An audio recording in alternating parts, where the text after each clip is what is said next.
એના દર્શન માટે તો જાઓ. તો સુદામા કહે એના દર્શન તો હું રોજ કરું છું. અહીં ઘેર બેઠા બેઠા મને એના રોજ દર્શન થાય છે. અને દેવી શરીરથી મળવા કરતા અહીંયા અંતર્મનથી એને પ્રાપ્ત કરવામાં મને વધારે વિશેષ આનંદ આવે છે.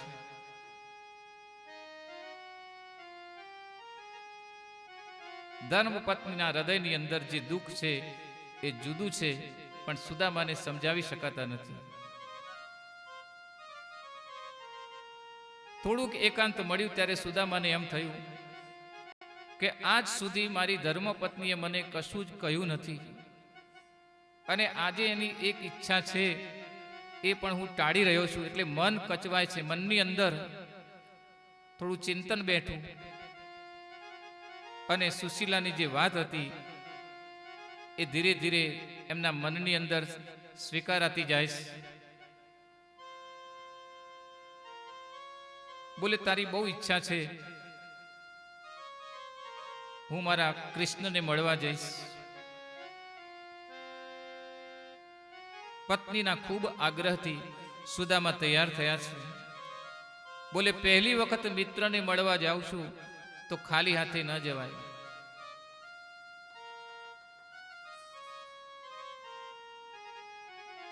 સુશીલાએ કહ્યું કે દેવ, આપણા ઘરમાં તો કશું છે જ નહીં. આજ તો થોડુંક દ્રવ્ય પણ આવ્યું નથી.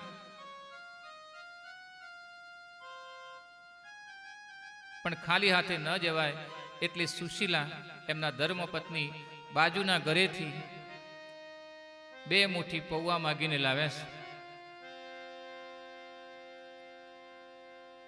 એક જ વસ્ત્ર છે એમની પાસે, અને વસ્ત્ર પલાળ્યા પછી પોતાના શરીર ઉપર જ સૂકવે છે એવી સ્થિતિ એમના ધર્મપત્નીની છે.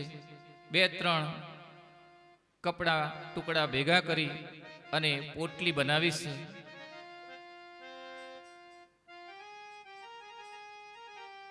એમાં પૌવા ભરી અને સુદામા દ્વારકા તરફ વળ્યા છે.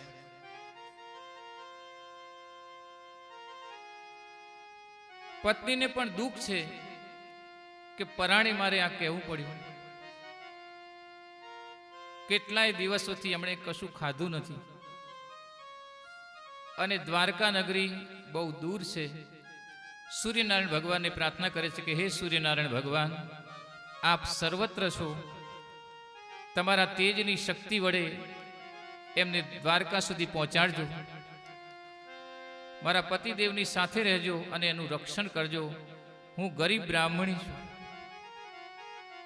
વંદન અને અર્ઘ્ય સિવાય બીજું હું તમને કશું આપી શકું એમ નથી.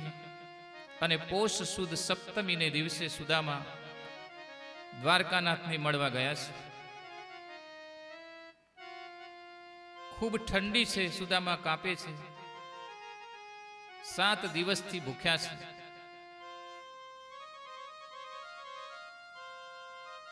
મનમાં વિચાર છે એકમાત્ર મને દ્વારકાધીશના દર્શન થશે, અને એ ઉત્સાહે શરીર ટકે એવું નથી, એમ છતાં પણ ચાલ્યા જાય છે. અંતે શરીરે એનો ગુણધર્મ અને મૂર્છા આવી છે. સુદામા ચક્કર આવીને પડી ગયા. સહસ્ત્ર નેત્રામ પુરુષામ સહસ્ત્રાક્ષમ સહસ્ત્રપાદ. હજારો નેત્રવાળા ભગવાન શ્રી કૃષ્ણને ખબર પડી કે મારો જે મિત્ર છે સુદામો ચક્કર ખાઈને મૂર્છામાં પડી ગયો છે. ગરુડને આજ્ઞા કરી કે હે ગરુડ, તેની પાસે જા અને જલ્દીથી સુદામાને લઈ અને દ્વારકાપુરી આવી જા. સુદામા મૂર્છિત છે. ગરુડજી ત્યાં આવ્યા છે. ઉચકીને પોતાના શરીર ઉપર વાહક બની અને સુદામાને લઈને દ્વારકાપુરી પહોંચ્યા છે. અને સુદામાની મૂર્છા તૂટી. આજુબાજુના ભાઈઓને પૂછ્યું કે આ કયું ગામ છે? બોલે આ ગામ નથી, આ તો નગર છે, અને એનું નામ દ્વારકા છે. બોલે દ્વારકા તો બહુ નજીક લાગ્યું મને. મૂર્છામાં હતા અને ઉઠ્યા. ગરુડજીના માધ્યમ દ્વારા એ પોતાને ગરુડના વાહન બનીને ગરુડજીએ એમને ત્યાં લાવ્યા. એટલે ક્ષણમાં આવી ગયા છે. એટલે એમને એમ લાગ્યું કે બહુ દ્વારકા દૂર નથી. મારા મનની અંદર ભ્રમ હતો કે કૃષ્ણ બહુ દૂર રહે છે, પણ હવે ભ્રમ તૂટ્યો છે. ભગવાનનું વાહન જ્યારે આપણું વહન કરે ત્યારે પરમાત્મા બહુ દૂર રહેતો નથી. અને ક્ષણની અંદર સુદામા દ્વારકાની અંદર આવ્યા છે. બોલે સુદામા દ્વારકે છે. જે આવે એને પૂછે કે મારે કૃષ્ણને મળવું છે. કૃષ્ણ ક્યાં રહે છે? બોલે કૃષ્ણ તો દ્વારકાના રાજા છે અને દ્વારકાનાથનો જે મહેલ છે મહેલની અંદર એ રહે છે. બોલે કોઈ મને એનો મહેલ બતાવશો? બોલે તમારે શા માટે મળવું છે? સુદામા કહે કૃષ્ણ મારા મિત્ર છે. અને એમની સ્થિતિ જોઈને બધાને હસવું આવેલું. હાથમાં લાકડી છે, ફાટેલી પોતળી છે, બગલની અંદર એક પોટલી છે, આંખો ઊંડી ઉતરી ગઈ છે, પગની અંદરથી રક્ત વહી રહ્યું છે. ઉગાડા પગે ચાલવાનું એમને વ્રત હતું. અને કહે કે હું જગદીશ્વર કૃષ્ણનો મિત્ર છું. શરીરમાં હાડકા સિવાય બીજું કશું બચ્યું નથી. બધાને જોતા વેદ ખબર પડી જાય કે દરિદ્રતાની પરાકાષ્ઠા આ વ્યક્તિમાં છે. તો એ કૃષ્ણનો મિત્ર કેવી રીતે હોઈ શકે? અરે દ્વારપાલો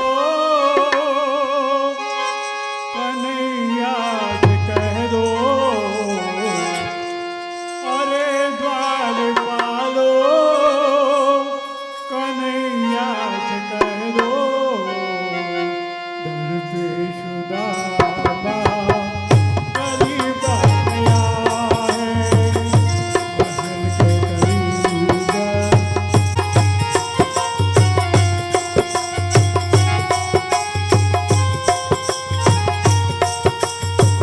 भटकते भटकते न जाने कहाँ से तुम्हारे महल के करीब आ गया है. तुम्हारे महल के करीब आ गया है.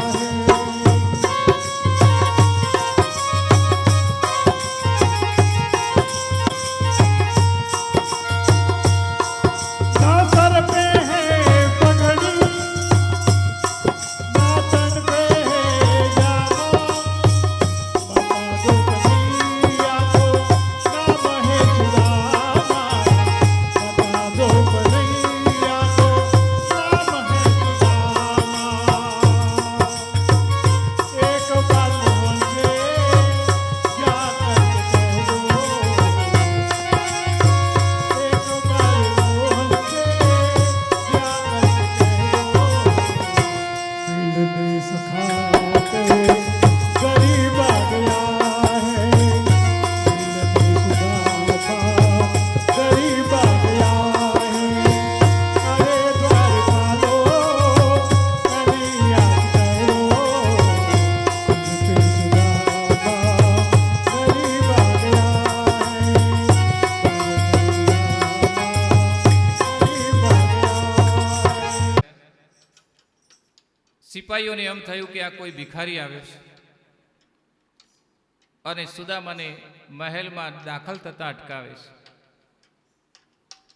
કે બોલે ભિખારીઓને મહેલની અંદર પ્રવેશ કરવાની મનાઈ છે, પણ પ્રભુ દયાળુ છે એટલે તમારે જો ભિક્ષા માંગવાની ઈચ્છા હોય તો અમને આપવાની અને અમારા દ્વારા તમને ભિક્ષા આપવાની વાત થયેલી છે. અમે તમને ભિક્ષા આપીએ. બોલે હું દક્ષિણા લેવા આવ્યો નથી, ભિક્ષા લેવા આવ્યો નથી, પણ એને કંઈક આપવા આવ્યો છું. હવે બોલે તમારી સ્થિતિ શું છે કે તમે એને આપી શકો? હું દ્વારકાનાથ પાસે માગવા આવ્યો નથી, કંઈક આપવા આવ્યો છું. અને સાથે સાથે મારા મિત્રને હું મળવા આવ્યો છું. સુખદેવજી મહારાજ સમજાવે છે કે પોતાની સ્થિતિની જાણકારી સુદામાને છે, પણ પ્રભુ પ્રત્યે એને વિશુદ્ધ પ્રેમ છે, એટલે માગવાની વાત જે છે એનો વિચાર પણ એને આવે નહીં, પણ પોતાની પાસે જે કંઈ છે એને આપવાનો એને વિચાર આવે છે. શ્રી કૃષ્ણને મારે અર્પણ કરવું છે. દ્વારપાળો હસે છે કે આ દરિદ્ર નારાયણને કોઈ વસ્તુની અપેક્ષા નથી, અને ઉપરથી કૃષ્ણને કંઈ આપવા ઈચ્છે છે. એક સિપાહીના મનમાં દયા આવી અને જઈને ભગવાન શ્રી હરિ કૃષ્ણને કહ્યું કે આપનો બાળ મિત્ર સુદામા તમને મળવા આવ્યો છે. કૃષ્ણને વંદન કરીને જ્યારે સમાચાર મળ્યા છે તો પરબ્રહ્મ પરમાત્મા સેવકને પૂછે છે કે મારો મિત્ર કેવો છે? બોલે શરીર બહુ દુર્બળ છે, આંખો ઊંડી ઉતરી ગઈ છે, શરીરના હાડકાં દેખાય છે, એને ફાટેલી પોતળી પહેરી છે, બગલમાં કંઈક છે, પણ એ બધું હોવા છતાં એના મુખ ઉપર તેજ પ્રચંડ છે, અને એ તેજને વશ થઈને જ અમને એમ થયું કે આપ સુધી આ સમાચાર પહોંચાડીએ. બોલે હું સરકારનો મિત્ર છું, એને મળવા આવ્યો છું, દર્શન કરવા આવ્યો છું. અને સુદામા એવું નામ જ્યારે સાંભળ્યું છે ત્યારે સુખદેવજી મહારાજ કહે ફરી મારી સમાધિનો ભંગ થયો છે, અને ભગવાન પલંગમાંથી કૂદી અને દોડ્યા છે. સુદામા વિચાર કરતા હતા હું કોઈને ઘેર ન જાઉં. સૂક્ષ્મ અહંકાર કદાચ એમનામાં આવી ગયો હશે, એટલે એને દૂર કરવા માટે આજ કૃષ્ણને દ્વારે એને આવવું પડ્યું છે. સુખદેવજી મહારાજ સમજાવે છે કે સુદામાની પોતળી હતી એ ભલે ફાટેલી હતી, પણ એનું હૃદય બહુ બોળું હતું. એના કપડાં મેલા હતા, પણ એનું કાળજું બહુ ચોખ્ખું છે, અતિ શુદ્ધ છે. અને ભગવાન કોઈના કપડાં જોતો નથી, એના હૃદયને જુએ છે. હૃદયની શુદ્ધ ભાવના એ જગતપતિને સૌથી વધારે પસંદ આવે છે. જીવ જ્યારે પોતાનું જીવપણું છોડે, સ્વાર્થ વૃત્તિને છોડે છે, ત્યારે ઈશ્વર પણ પોતાનું ઈશ્વરપણું ભૂલીને એક સામાન્યની જેમ દોડતા દોડતા સુદામાની મળવા માટે આવે છે. ભગવાન બૂમ પાડે છે ક્યાં છે મારું સુદામા? હવે રાણીઓને આશ્ચર્ય થયું કે ઘણા લોકો મળવા આવે છે, પણ આવી રીતે પ્રભુએ ક્યારે ઉગાડા પેગે જઈ અને એવા મહેમાનોનું સ્વાગત કર્યું નથી. રાણીઓને આશ્ચર્ય થયું છે. આજ પ્રભુ મિત્ર પાછળ પાગલ બન્યા છે. સુદામાને ભેટી પડે છે. સુદામાની દશા જોઈ અને ભગવાનને અતિશય દુઃખ થયું છે. ભગવાન સ્વયં કહે છે કે આવો મિત્ર ખરેખર તો એની સ્થિતિ નથી, શરીર પણ સાથ આપતું નથી, તો એ મને મળવા આવ્યો છે. વાસ્તવમાં તો મારે એને મળવા જવું જોઈએ. તો મિત્ર એવો હે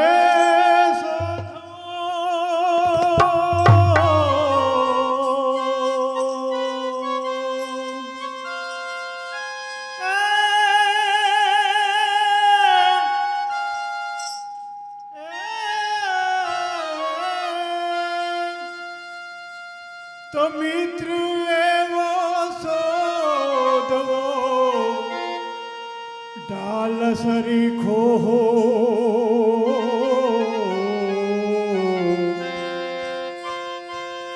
અરે સુખમાં એ પાછળ રહે, દુઃખમાં આગળ હોય. સુખમાં એ પાછળ રહે, દુઃખમાં આગળ હો. સુદામાને થયું કે કનૈયા મને યાદ રાખ્યો છે. સંપત્તિમાં જે શાન બાન ભૂલે એ મિત્ર ન હોઈ શકે, એ ઈશ્વર ન હોઈ શકે. આ તો ઈશ્વર છે. મારા જેવાને પ્રભુએ યાદ રાખ્યા છે. અને ભગવાન જેનું સન્માન કરવા દોડે છે, આખું નગર, આખું રાજ્ય એની પાછળ એના સ્વાગતમાં ગોઠવાઈ જાય છે. રૂક્ષ્મણીજી પ્રભુના ચરણ જોવા માટે જળ લઈને આવે છે, પણ એ પહેલા પોતાના આંખોના અશ્રુ દ્વારા પ્રેમની પરાકાષ્ઠા બતાવતા ભગવાન શ્રી હરિકૃષ્ણ એના ચરણ ધોઈ રહ્યા છે. સુદામા તપસ્વી બ્રાહ્મણ છે, અને બ્રાહ્મણનું સ્વાગત સત્કાર એ સંસ્કૃતિનો મૂળ આધાર છે. પગમાં જોડા પહેરે નહીં એવા તપસ્વી છે. રસ્તામાં કાંકરા અને કાંટાથી પગની અંદર રક્ત આવી રહ્યું છે. ભગવાન સુદામાના કાંટા ધીરે ધીરે કાઢે છે. એક કાંટો બહુ ઊંડો ગયો છે.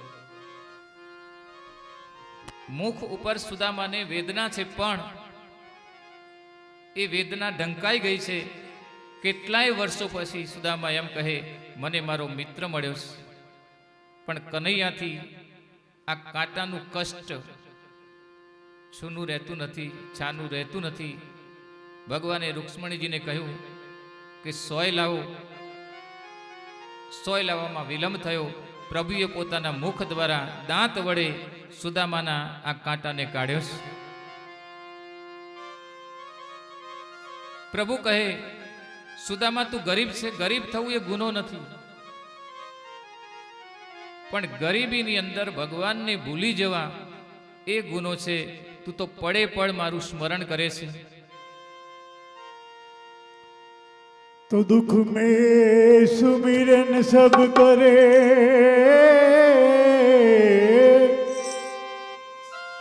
तो दुख में सुमिरन सब करे, और सुख में सुमरे नाही. जो सुख में सुमरन करे, तो दुख काहे तो भक्ति करो पाताल में,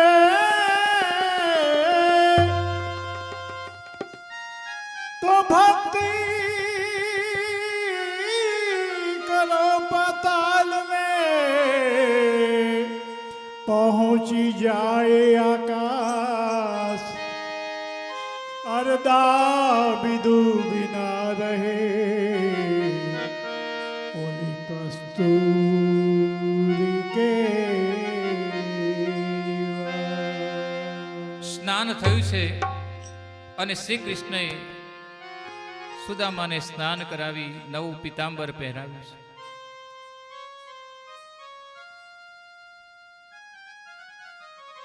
આજ પ્રભુ સ્વયં સુદામાને પોતાના હાથથી ભોજન કરાવી રહ્યા છે. પલંગ ઉપર બેસાડ્યા છે. બોલે, મિત્ર, રસ્તામાં તને બહુ સંકટ દુઃખ પડ્યું હશે. આપણે ગુરુકુળમાં હતા એ વખતે જે આનંદ હતો એ આનંદ અને ઐશ્વર્ય પ્રભુ કહે મને હજુ દ્વારકામાં દેખાતો નથી.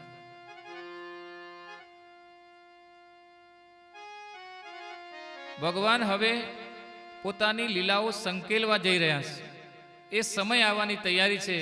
એટલે ભગવાન પણ એમ કહે છે કે આ સંસારથી હવે હું પણ કંટાળી ગયો છું, હું પણ નિવૃત્તિ લેવા માંગુ છું.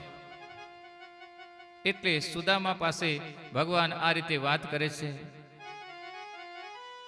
બોલે, સુદામા, તને નાનપણથી જ તપ કરવાની આદત, તને રમત રમવાની તો કોઈ ટેવ હતી જ નહીં. તને ખબર છે કે એક દિવસે આપણે યજ્ઞ માટે દર્ભ અને સમિધા લેવા માટે ગયેલા. એ દિવસે ખૂબ વરસાદ પડેલો. પ્રભુ બધી જૂની વાતો યાદ કરે છે, અને આખી રાત એક ઝાડ ઉપર આપણે ઊભા રહ્યા હતા. અને સુદામા, એ વખતે તારી પાસે થોડાક ચણા હતા, મને પણ ભૂખ લાગી હતી. તે ચણા તારા મોઢામાં મૂક્યા અને ચાવાનો અવાજ મને આવી ગયો હતો, ખબર પડી ગઈ હતી. પણ એ ચણા તે મને નહોતા આપ્યા અને મને એમ કહેલું કે હું ચણા ખાતો નથી, કશું ખાતો નથી, પણ આ ઠંડીને કારણે મારા દાંત કકડે છે અને એનો અવાજ આવે છે. પ્રભુ કહે, મને ખબર છે કે પોતે દરિદ્ર રહેવા માટે એ શ્રાપને ધારણ કરેલો અને મારા ઐશ્વર્યને બચાવી રાખવા માટે તે મિત્ર ભાવ પ્રગટ કરેલો. આજ ભગવાન શ્રી હરિ કૃષ્ણ જાતે સુદામાની ચરણ સેવા કરે છે. રૂક્ષ્મણી વગેરે રાણીઓ આશ્ચર્યમાં છે કે આજ સુધી અમારા પતિદેવે આવો પ્રેમ કોઈની સાથે વ્યક્ત કર્યો નથી. આ બ્રાહ્મણ છે એ મહાભાગ્યશાળી છે. પછી કૃષ્ણએ સુદામાને એના ગૃહસ્થ તરીકેના કેટલાક પ્રશ્નો પૂછ્યા. ગૃહસ્થ માટે બોલે, તારું લગ્ન થયું કે નહીં? બોલને. બોલે, હા, મારા લગ્ન થયા છે. પત્ની કેવા છે? બોલે, બહુ લાયક છે. બધી બધી વાતો સુદામાએ કહી, પણ સુદામાએ ભગવાનને એમ ન કહ્યું કે ઘરમાં ખાવાનું નથી.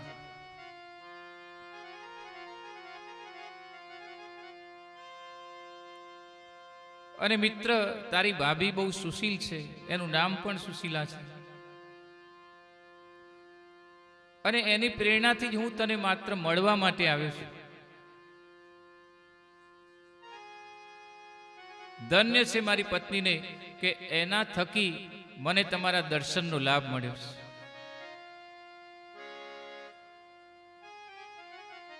બોલે, મારા ભાભી જો લાયક છે તો મારા માટે કંઈક ભેટ મોકલી હશે.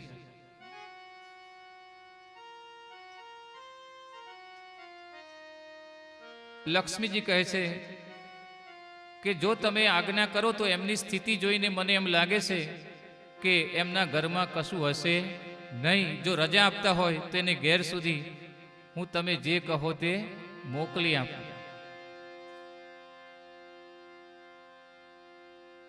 આપ આ ગરીબ પાસે શું માગો છો? એ આપને શું આપવાનું? અને સુદામાને જ્યારે ગરીબ કહ્યા ત્યારે પ્રભુને ખૂબ દુઃખ થયું છે.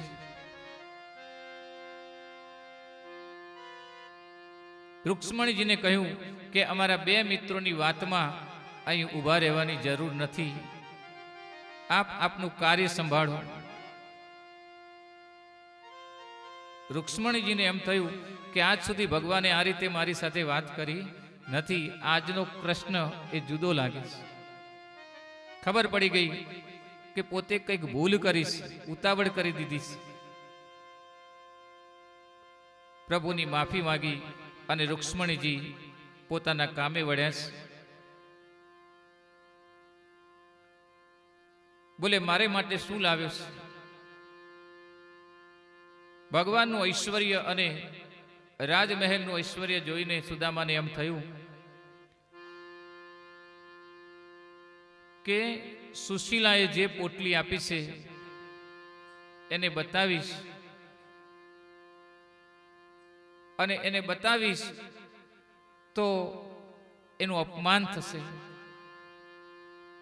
મોટી વ્યક્તિ હોય અને એને સામાન્ય ચીજ આપવામાં આવે તો ઉપહાસ થાય છે. સુદામાના મનમાં એવો ભાવ જાગ્યો છે અને સુદામાએ પોટલીને છુપાવી રાખી છે. પણ બગલમાં એક ચીંથરું લબડતું હતું, એટલે કૃષ્ણને ખબર પડી કે બગલની અંદર કંઈક છુપાવી રાખ્યું છે. ભગવાને જાતે પૌવાની પોટલી સુદામાની બગલમાંથી ખેંચી લીધી છે. સ્વયં જહાર કિમિદમિતિ પૃથુકત કંડલા. ભગવાને પૌવાની પોટલી ખેંચી છે ને પૌવા ખાવા લાગ્યા છે. લૌકિક દ્રષ્ટિએ આમ કદમાં જોઈએ તો એ માત્ર 2 મુઠ્ઠી પૌવા હતા, પણ સુદામાને માટે તો એ બધું જ હતું, સર્વસ્વ એ જ હતું.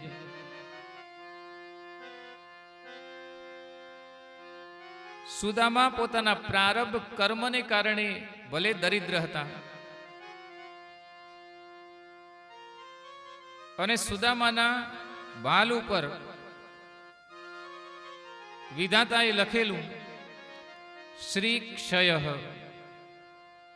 એટલે શ્રી એટલે લક્ષ્મી, ક્ષય એટલે એનો વિનાશ, અર્થાત એનું જીવન લક્ષ્મીથી વિરક્ત રહેશે, દૂર રહેશે, અને હંમેશા એના ઘરમાં લક્ષ્મી ઓછી ને ઓછી થતી જશે, અને દારિદ્રતાની પરાકાષ્ઠા એને પ્રાપ્ત થશે, એવું ભાગ્ય સુદામાના લલાટમાં હતું. અને ભગવાને સુદામાને ચંદનનું તિલક કરવાનું વિચાર્યું સ્વાગતના રૂપમાં, ત્યારે ભગવાને વાંચી લીધું હતું કે આના ભાગ્યમાં શ્રી ક્ષય છે.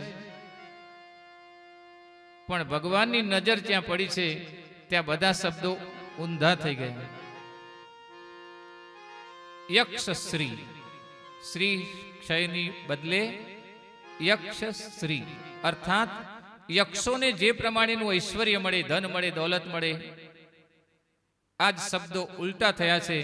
અને ભગવાને પૌવા ખાધા છે એટલે સુદામાનું ઐશ્વર્ય અને સુદામાનું દરેક પ્રકારનું સૌભાગ્ય ઉગડ્યું છે. ભગવાન શ્રી હરિ વિષ્ણુ કહે છે કે આજ કુબેરને ઘેર જેટલી સંપદા નથી એટલી સંપદા મારે મારા મિત્રને આપવી છે. મહાલક્ષ્મીજીને વિચાર આવ્યો કે પ્રભુ જેમ પૌવા ખાતા જાય છે, પહેલી જ પોટલીમાંથી કાઢેલા પહેલી જ એક જ ચાબખાની અંદર, એક મુઠ્ઠીની અંદર આખા દ્વારકાનું ઐશ્વર્ય ભગવાને સુદામાને પ્રદાન કર્યું. અને ત્યાં સુદામાના ઘરે પ્રભુનું ઐશ્વર્ય જઈ અને અનંત લીલાઓ પાર કરીને પાછું આવ્યું છે.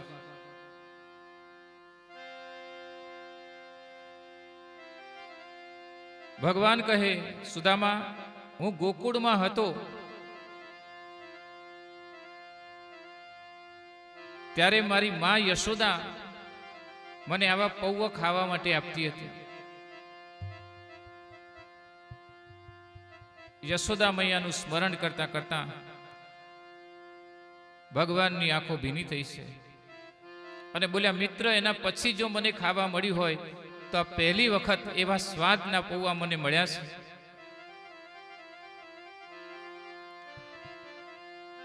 દ્વારકાનું ઐશ્વર્ય સુદામાને ત્યાં મોકલ્યું છે. સુદામા વિચાર કરે છે કે આજે ભગવાને ખૂબ આનંદ કર્યો છે મને જોઈને, એટલે એમને દુઃખ ન થાય એટલે મારા દુઃખની વાત એમને કરવી નથી. અને સુદામાએ પોતાના દુઃખની વાત પ્રભુને કરી નથી. સુદામાએ એમ વિચાર્યું કે પ્રભુને મળવાનું થઈ ગયું, બસ હવે પ્રભુ મારે ઘેર જવું છે. સુદામાને એમ હતું મનમાં કે આ કૃષ્ણ છે અને એટલે જલ્દીથી મને ઘરે જવા દેશે નહીં, મને રોકી રાખશે.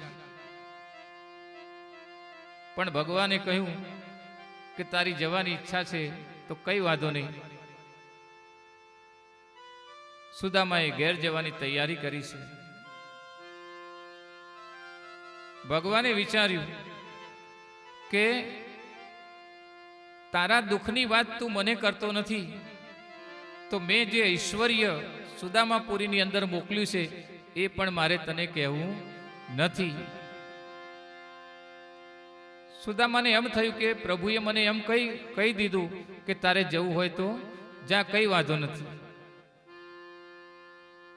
સુખદેવજી મહારાજ સમજાવે છે પરીક્ષિત રાજાને કે પ્રભુએ આવું કેમ કહ્યું. તો એના ધર્મપત્ની સુશીલાએ વ્રત રાખેલું કે જ્યાં સુધી મારા પતિદેવ ઘર ના આવે ત્યાં સુધી અન્ન લઈશ નહીં. એટલે પ્રભુને એમની ચિંતા છે. વિદાય આપી પણ કશું કહ્યું નથી. બોલે ફરીથી આવે ત્યારે ભાભીને સાથે લઈને આવજો.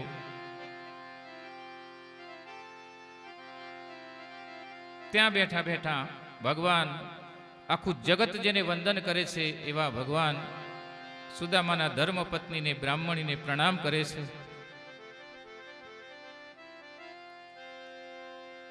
સુદામાપુરીમાં આવ્યા છે, પોતાની ઝૂંપડી શોધે છે, પણ ઝૂંપડી મળતી નથી.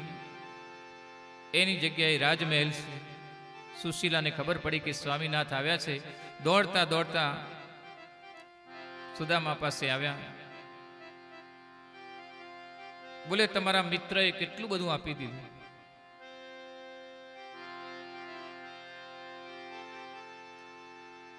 આવતી વખતે વળતી વખતે સુદામાએ કૃષ્ણ પાસે કશું માગ્યું નથી, માત્ર એટલું જ માગ્યું કે જન્મ જન્માંતર સુધી મને તમારી ભક્તિ પ્રાપ્ત થાવ.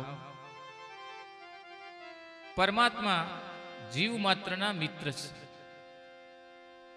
એટલે જીવ સાથે નિસ્વાર્થ પ્રેમ કરનાર વ્યક્તિ શક્તિ હોય તો એક માત્ર નારાયણની શક્તિ છે. જગતમાં એવું કોઈ નથી કે પોતાનું 16 આની એ બીજા કોઈને આપી દે. માત્ર નારાયણ એવી શક્તિ છે કે પોતાનું સર્વસ્વ અતિ પ્રિય એવા જીવને એ પ્રદાન કરનાર છે. સ્મરતઃ પાદ કમલાત્માન ન પપિયચ્છતિ વ્યર્થ કામાન. શરીરનું મિલન તુચ્છ છે, પણ જે જીવ બ્રહ્મ તરીકે પોતાને વિકસિત કરતા કરતા આત્મશક્તિઓને જાગૃત કરે છે, એવી વ્યક્તિઓ પ્રભુની અનુકંપાનો પાર પોતાના ઐશ્વર્યની સાથે જાગૃત કરી જીવનને સાર્થક બનાવે છે. જે વ્યક્તિના મનની અંદર માત્ર સંસાર જ રહ્યા કરે છે, એવી વ્યક્તિઓ દુઃખને ભોગવીને અંતે અજ્ઞાની રહી અને પોતાના જીવનનો વ્યય કરે છે. શ્રીમન્નારાયણ નારાયણ હરિ હરિ. શ્રીમન્નારાયણ નારાયણ હરિ હરિ.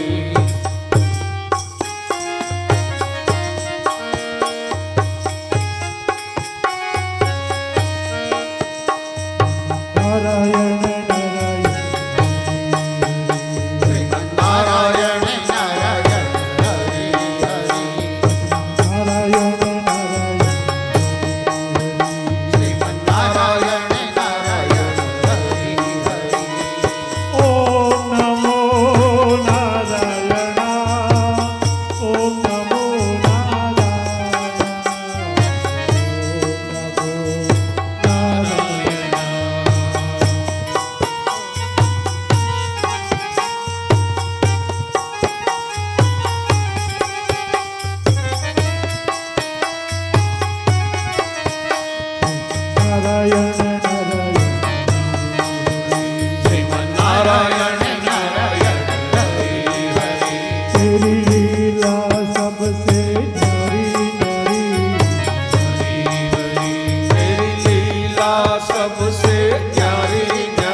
સુખદેવજી મહારાજની સમાધિ તૂટી છે અને સુદામા કૃષ્ણના દિવ્ય ભાવોનું દર્શન એ પ્રત્યક્ષ કરી રહ્યા છે. સુખદેવજી મહારાજ કહે છે કે સમય વીતતો ગયો છે અને પ્રભુની લીલા આગળ વધી રહી છે. કોઈ એક સમયે ભયંકર સૂર્યગ્રહણ થયેલું અને એ વખતે ભગવાન શ્રી કૃષ્ણ, બલદેવજી, વાસુદેવજી સર્વે યાદવો પોતાના રથ ઉપર આરૂઢ થઈ અને કુરુક્ષેત્ર તીર્થની અંદર ગયેલા. પરશુરામ મહારાજે જ્યાં દિવ્ય યજ્ઞો કર્યા હતા, ગ્રહણ પૂર્ણ થયા પછી યાદવોએ સરોવરની અંદર સ્નાન કરી અને પોતાના ક્ષેત્રમાં પોતાના સેનાનીઓ સાથે રાજકાજ સંભાળવા માટે પૂર્ણ રૂપથી પ્રતિષ્ઠિત થયા હતા. આ સમયે કૃષ્ણના વિયોગથી દુઃખી બનેલી ગોપીઓ પણ ત્યાં પધારી હતી.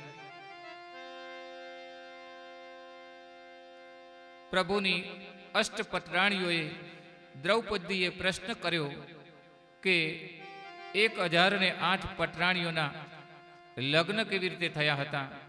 દ્રૌપદીના ઉત્સુક પ્રશ્નથી પટરાણીઓ આકર્ષિત થઈ અને ભગવાને કેવી રીતે 1008 પટરાણીઓ અર્થાત આશ્રયથી યુક્ત એવા પાત્રોને પોતાને નિશ્રામાં રાખ્યા હતા એનું વર્ણન થયું છે. વ્યાસ, નારદ, વિશ્વામિત્ર, યાજ્ઞવલ્ક્ય જેવા મહાન ઋષિઓ એ વખતે પધારેલા હતા. બધા જ ઋષિ મુનિઓએ ભગવાનની ભાવપૂર્વક સ્તુતિ કરી, એની લીલાનો, એની કીર્તિનો, એની પ્રતિષ્ઠાનો યશ ગાયો છે. વસુદેવજીને સ્વયં પરબ્રહ્મ પરમાત્માના પિતા હોવા છતાં પણ લૌકિક ગુણોને આધીન એ પરબ્રહ્મ પરમાત્માને ઓળખી શકતા નથી અને પોતાના સંશયની વાત જ્યારે ઋષિઓને કરે છે ત્યારે ઋષિઓ કહે કે પ્રભુને પામવા માટે યજ્ઞ જરૂરી છે. એટલે વસુદેવ પણ ભ્રમિત થઈ અને પરબ્રહ્મ પરમાત્માના સ્વયં પિતા હોવા છતાં પણ પ્રભુના દર્શન કરવા માટે યજ્ઞનો આશ્રય લે છે. આશ્રય યજ્ઞનો, કારણ કે યજ્ઞ એ પરમાત્મા સાથેનું અનુસંધાન આપણને કરાવે છે.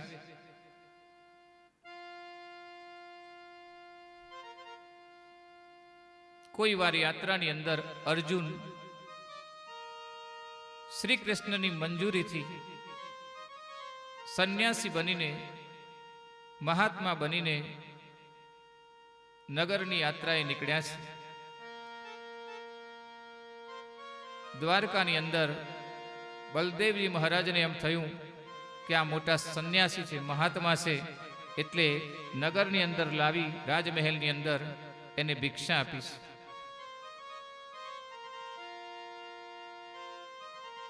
કૃષ્ણની લીલા છે, સુભદ્રાજીને ત્યાં જોયા છે અને સુભદ્રાજી દેવયાત્રાએ નીકળ્યા રથ લઈને. અર્જુને એનું હરણ કર્યું છે.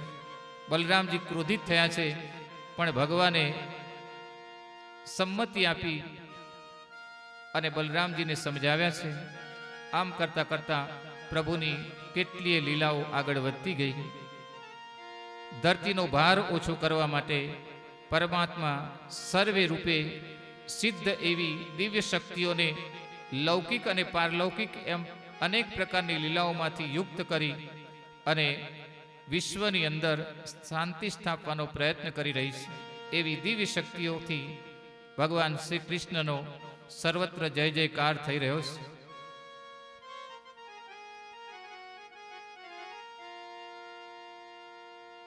દ્વારકાધીશ ભગવાન શ્રી કૃષ્ણએ વિચાર્યું કે આ જગતની અંદર પૃથ્વીના ભારરૂપ એવા અનેક અસુરો હતા કે જેમનો મેં સંહાર કર્યો, પણ મારો જે કુળ છે યદુકુળ એ પણ પૃથ્વી ઉપર ભારરૂપ છે. અને આવા ભારરૂપ સ્વચ્છંદી બનેલા કુળને પણ આ ધરતી પર રહેવાનો અધિકાર નથી. પરમાત્માએ મનની અંદર સંકલ્પ કર્યો કે પાપ ગમે ત્યાંથી પ્રગટે, સ્વાર્થથી, સંકુચિત ભાવનાઓથી દૂર રહી અને એનું શમન કરવું યોગ્ય છે. તો જ આ ભૂમિ ઉપર વ્યવસ્થા અને નીતિ સચવાશે.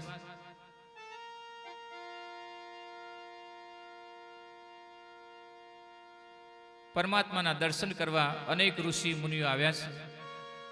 પ્રભુની લીલાનો વિસ્તાર થયો છે અને ભૂમા પુરુષ એમણે ભગવાન શ્રી કૃષ્ણને કહેલું કે પ્રભુ, મૃત્યુલોકની અંદર મનુષ્યનું આયુષ્ય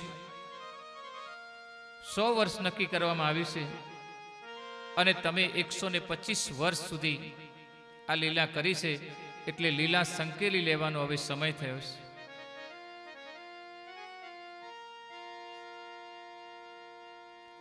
ભગવાને ભૂમા પુરુષને સંમતિ આપેલી.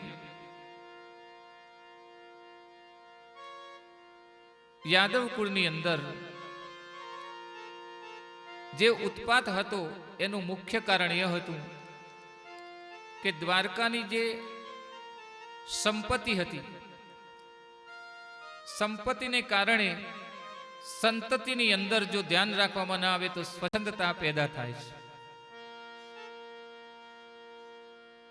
એ પછી ભગવાનનું જ ઘર હોય તો પણ, એટલે કે સંતતિમાં સ્વચ્છંદતા ન આવે એટલા માટે ગૃહસ્થ તરીકેની જવાબદારીઓમાંથી મનુષ્યએ દૂર રહેવું કે ભાગવું જોઈએ નહીં. પોતાની દીકરી અને પુત્રને શ્રેષ્ઠ ગુણોથી યુક્ત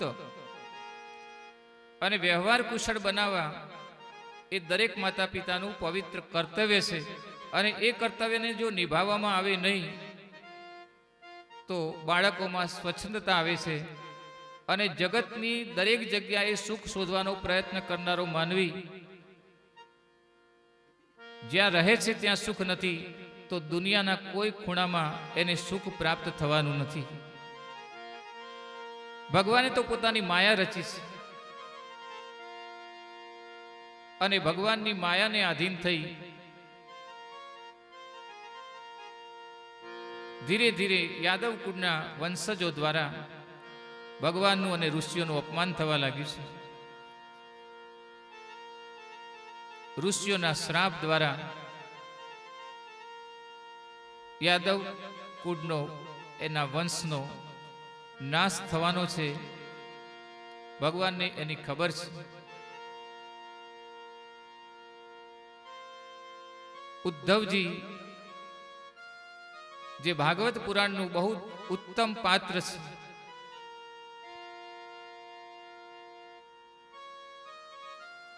ઉદ્ધવજીને બદ્રિકાશ્રમની અંદર ભગવાને મોકલ્યા છે.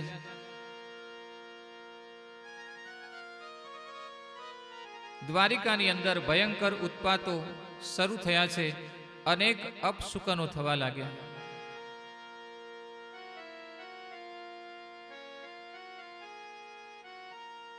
ભગવાન કહે, હવે અમે દ્વારિકામાં રહેવા યોગ્ય નથી, આ દ્વારિકા અમારે લાયક રહી નથી. એટલે સોમયાત્રા તીર્થ પર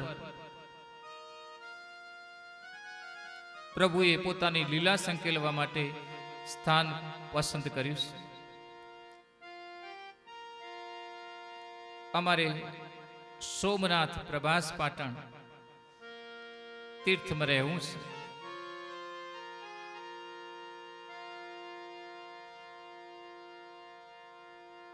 ભગવાન મનોમન પોતાના ગુરુને વંદન કરે છે.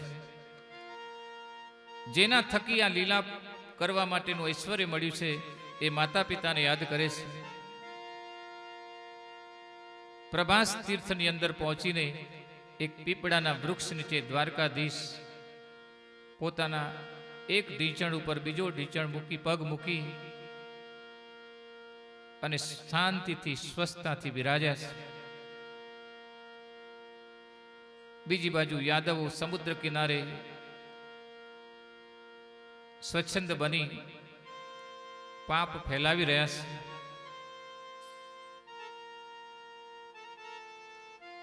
કર્મના સિદ્ધાંતો એનું સમર્થન કરવા માટે ભગવાને આજ જેમ વાલીનો વધ કર્યો હતો એમ કર્મ બંધનનું ફળ એનું સંતુલન જાળવવા માટે શિકારીના બાણથી પોતે વિંધાઈ ગયા છે અને પ્રભુએ પોતાની લીલા સંકેલી લીધી છે.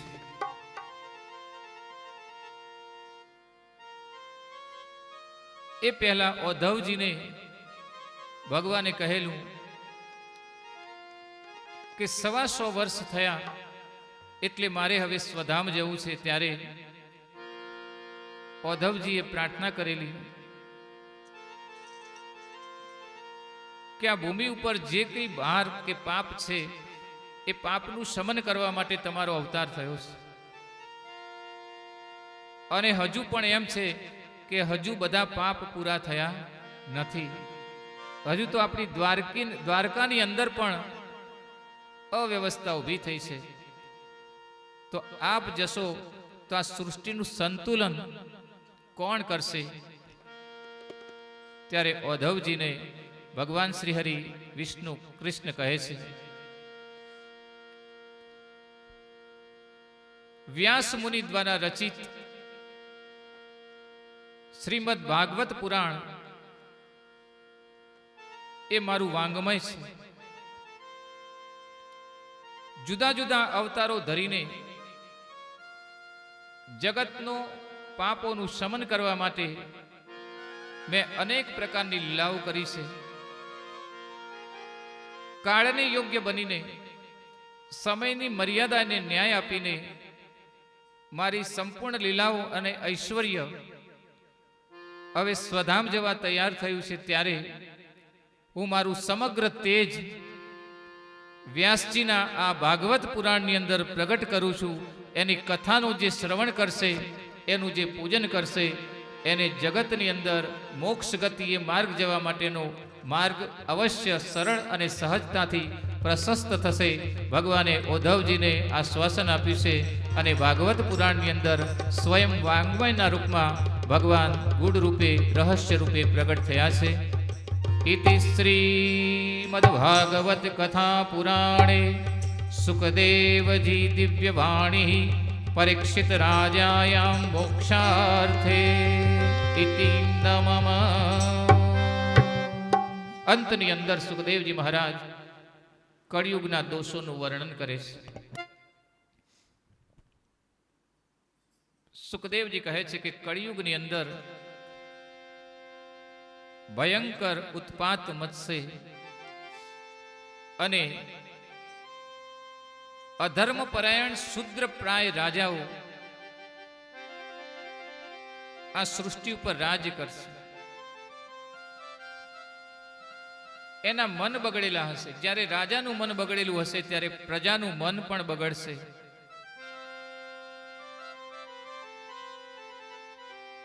જેનો રાજા સાત્વિક નથી એની પ્રજા સાત્વિક ન હોય. જેનો રાજા સજ્જન નથી એની પ્રજાને સજ્જન થવામાં સંશય રહે છે.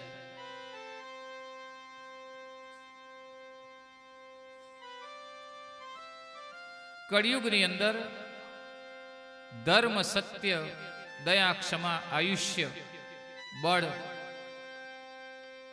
વગેરેનો ધીરે ધીરે ક્ષય થતો જશે. માત્ર પૈસા અને ધનવાળાને સજ્જન માનવામાં આવશે. માણસના મૂલ્યાંકનની કસોટી માત્ર એની વિભૂતિઓ અને એની ધન દૌલત દ્વારા કરવામાં આવશે. વાસ્તવમાં તો એની કસોટી એના સત્કર્મો દ્વારા થવી જોઈએ. પણ કળિયુગ એનો પ્રભાવ દાખવશે. આશ્રમો માત્ર ધર્મના ચિહ્ન બનીને રહી જશે. જ્યાં ધર્મનું પાલન ક્વચિત થશે. કર્મને આધીન જે ગરીબ છે, સજ્જન છે, એ પણ દુર્જનમાં ખપશે અને ચોર જેવા રાજાઓ પોતાની પ્રજા પાસેથી દ્રવ્ય પડાવી લેશે. પ્રજાના પડાવેલા દ્રવ્ય દ્વારા રાજાઓ એશ આરામ ભોગવશે અને એને કારણે અનાચાર, પાપાચાર થશે. પ્રકૃતિ એનો દંડ એને પ્રદાન કરશે. અનાવૃષ્ટિ, ઠંડી, આંધી, હિમપાત. સમય વીતતા મનુષ્ય અને જીવોનું આયુષ્ય ટૂંકું થશે. કળિયુગની જ્યારે પરાકાષ્ઠા હશે ત્યારે મનુષ્યનું આયુષ્ય માત્ર 30 વર્ષનું રહેશે. પ્રાણીઓના શરીરો ક્ષીણ થઈ જશે. જ્યાં જવું ત્યાં પાખંડ હશે. અસત્યમાંથી, લૂંટમાંથી અને ચોરીમાંથી બધા પોતાની આજીવિકા શોધવાનું શરૂ કરશે. ગાયોનું કદ ઘટી જશે અને બધા જ આશ્રમો કામ વાસનાથી યુક્ત થઈ જશે. ધરતી ઉપર પ્રકૃતિ ઉપર જે ઔષધ છે ઉજ્જડ થઈ જશે. સુખદેવજી મહારાજ કહે છે કે પણ પ્રભુએ આશ્વાસન આપ્યું છે, યદા યદા હિ ધર્મસ્ય.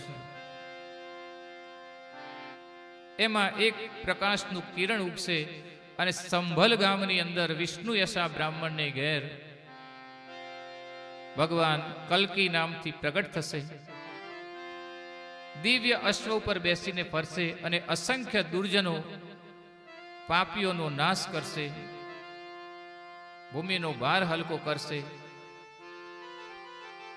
ભગવાનના શરીરના સ્પર્શથી એના જ્ઞાનને કારણે મનુષ્યના મન નિર્મળ બનશે અને ત્યારબાદ ફરીથી સતયુગની શરૂઆત થશે.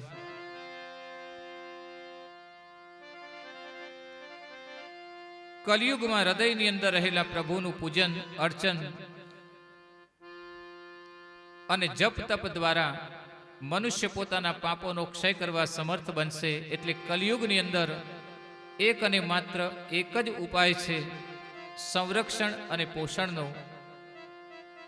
વ્રત, જપ, તપ અને યાત્રા. કલયુગની અંદર ગમે તેટલા દોષો હશે પણ જપ અને તપના માધ્યમથી ભગવાનનું સંકીર્તન કરવાથી મનુષ્ય એ પ્રભુનું સંરક્ષણ પ્રાપ્ત કરશે. દ્વાપર યુગની અંદર ભગવાનની સેવા કરવાથી જે કાર્ય સિદ્ધ થતું હતું એ સફળતા ભગવાનના કીર્તન અને જપ દ્વારા સિદ્ધ થશે. ચારે બાજુથી ચાર પ્રકારના પ્રલય હશે. ભગવાનના લીલા ચરિત્રો ગાવાથી એ જીવાત્મા કર્મને આધીન રહીને જે જીવ પામ્યો છે, જે શરીર પામ્યો છે, એને બચાવવા સમર્થ થશે. ઈષ્ટદેવના ચરિત્રોનું શ્રવણ કીર્તન એ જ માત્ર એને બચાવી શકશે. હે પરીક્ષિત, વ્યાસજીના માધ્યમ દ્વારા રચિત ભગવાનના અનેક જન્મોની લીલાઓ મેં તમને કહી.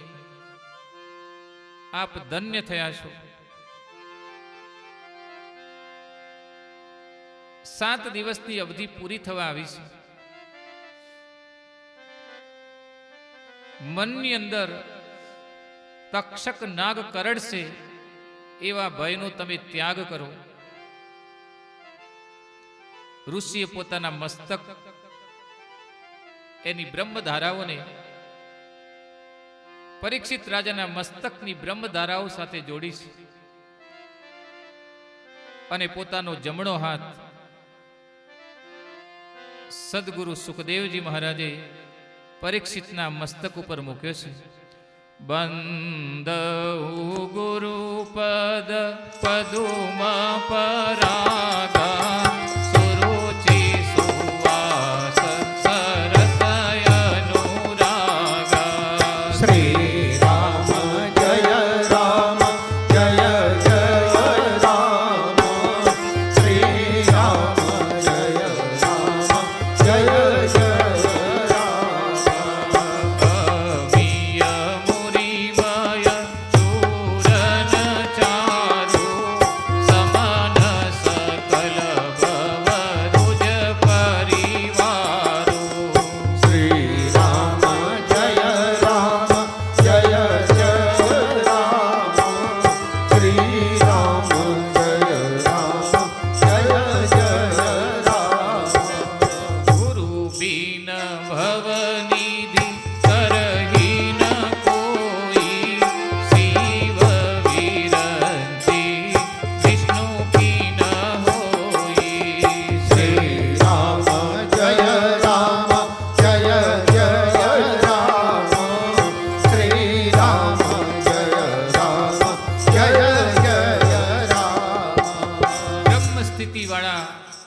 મહાગુરુ શ્રી સુખદેવજીના મુખેથી કથા રસનું પાન કર્યું છે.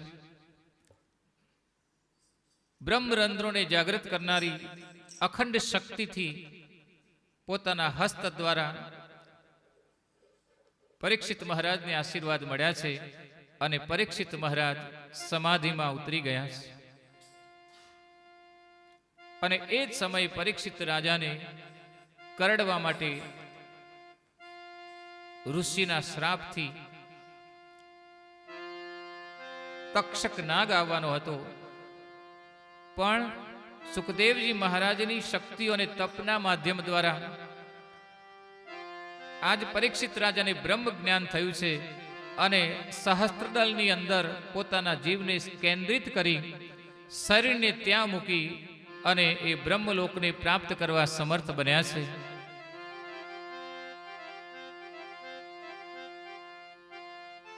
પ્રાણ તો પરમાત્મા સાથેનું અનુસંધાન કરીને જતો રહ્યો, માધ્યમ રહ્યું માત્ર શરીર. તક્ષક નાગ એને કરડ્યો છે. એના જન્મે જય જેવા પુત્રને એમ થયું કે મારા પિતાજીને તક્ષક નાગ કરડ્યો અને એમનું મૃત્યુ થયું છે. એ લૌકિક ભાવ છે, પણ વાસ્તવમાં સુખદેવજી મહારાજની કથાના માધ્યમ દ્વારા મોહ કામ ઇત્યાદિ શત્રુઓથી મુક્ત, સ્થૂળ શરીરના દેહના આસક્તિઓથી વિરક્ત બની અને પરબ્રહ્મ પરમાત્માની દિવ્ય શક્તિઓમાં પરીક્ષિત રાજા પૂર્ણ ભાવે સમાઈ ગયા છે. પરમાત્માએ એનો સ્વીકાર કર્યો છે અને સુખદેવજી મહારાજે જગતની અંદર ભાગવત પુરાણના મહિમાને ઉજાગર કર્યો છે. ઇતિ શ્રી ભાગવત પુરાણે શ્રી સુખદેવજી મહારાજ વદિત શ્રી પરીક્ષિત મહારાજ શૃણીત દિવ્ય ભાવ શ્રી કૃષ્ણમ વાંગમય સ્વરૂપે કાયેન વાચા મનસેન્દ્રિયૈર્વા બુદ્ધ્યાત્મના વા પ્રકૃતે સ્વભાવા કરોમિ અદ્ય સકલં પરસ્મૈ નારાયણાયિતિ સમર્પયામિ. નારાયણાયિતિ સમર્પયામિ. નિરાજનમ.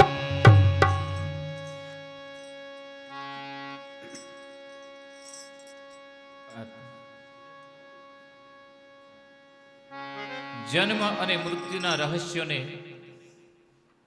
આપણે બેઠા છીએ તો ગરુડ પુરાણના માધ્યમ દ્વારા સમજવાનો વિનમ્ર પ્રયાસ કરીએ.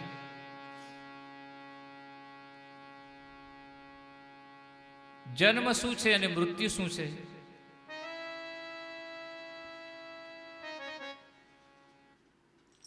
રવિન્દ્રનાથ ટાગોર કહેતા કે જન્મ અને મૃત્યુ